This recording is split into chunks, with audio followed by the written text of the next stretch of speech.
les captives. Les plus braves sont morts, pleins d'orgueil et de haine. D'autres ont fui. La horde innombrable n'est plus. Les cadavres des chefs blêmissent dans la plaine. Pressant contre leur sang les boucliers poilus, les barbares du Nord, Galates, Tectosages, sont tombés. Le sang noir teint les franges chevelus. La hache fut sans force à tailler des passages dans le vivant et lourd rempart des éléphants. Les dieux ignorés ont déçu les présages.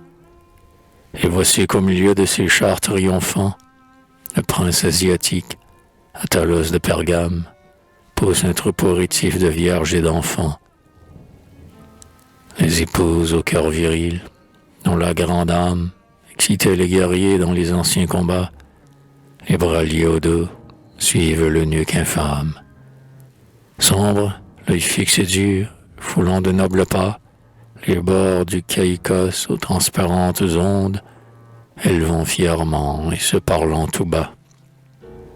La ville est déjà proche et, du haut des tours rondes, par les blancs escaliers, le peuple, ivre d'espoir, se rue en frémissant vers les captives blondes. Mais elles, sous l'insulte ou le fouet, sans rien voir, ni le bleu firmament, ni la douce lumière, songe que l'ombre est vaste et le ciel toujours noir.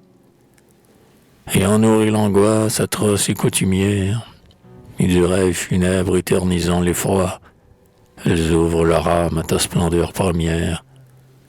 Ô mémoire des jours ressuscités en toi, quand il eut parmi tous, chef des tribus galates, l'époux, robuste et cher, était beau comme un roi. Le voici désertant la hutte au mur de latte, et de terre battue où sa main a cloué des têtes d'hommes et des mufles écarlates. Ô Dieu de la victoire ou de la mort voué, il va, les pieux, durcis dans un brasier rapide, par un lien de cuivre est à son poing noué. Ses cheveux flamboyants que teint la chaux liquide, sous le casque alourdi par deux cornes de roc, ruisselle en flots d'or sur son dos intrépide.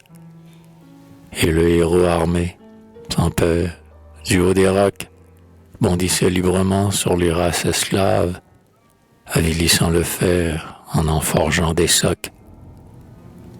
Qu'il était beau, l'époux, brave parmi les braves, lorsque, la hache au poing pareil aux aïeux, de ses chevaux guerriers il rompait les entraves.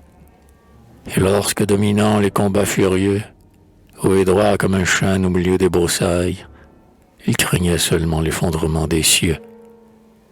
Ô soir où, revenu saignant par 10 entailles, le mâle, jamais las, dédaigneux du repos, dans une ivresse ardente oubliait les batailles.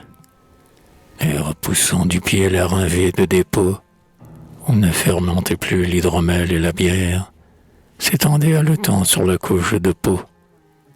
Nuit sombre, nuit d'amour, dont la femme était fière, comme d'un grand combat où nul n'avait vaincu, quand l'aube, au fond des bois, montait sur la clairière. Ainsi le souvenir du libre temps, vécu sous la tente nomade, entre au cœur des captives, comme en un sein percé tremble un poignard aigu. Ce soir, les enchaînant dans des chambres furtives, les vainqueurs méprisés, seints de lierre et de fleurs, outrageront leur deuil par des amours chétives. Et des maîtres nouveaux, lâches, traîtres, voleurs, courberont pour jamais dans la prison des villes celles dont les yeux bleus n'ont point connu les pleurs. Et pâles de l'effroi des voluptés serviles, les femmes, en l'instant suprême, ont vu surgir la vision des rocs, des forêts et des îles. Elles ont entendu le vent croître et mugir dans les arbres sacrés, quand le druide antique secoua le flambeau sur le plus haut menhir.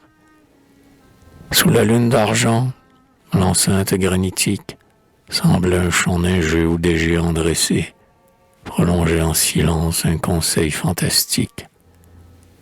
Et les mornes captifs, parmi le bras poussé, le col roi détendu vers les cuves prochaines, abreuvaient d'un sang frêle les dieux inapaisés. Silence. L'ouragan du vent que tu déchaînes, ô chrome terrible, émeut les profondes forêts. L'avenir prophétique a rugi dans les chaînes. Les tribus sont debout et les guerriers sont prêts. Les bardes inspirés chantent, mêlés aux prêtres, le courage, la gloire et les destins secrets. Et les peuples qui mrissent, innombrables, sans maître, sans peur et sans relâche, ont suivi les premiers, par l'immense univers, le chemin des ancêtres.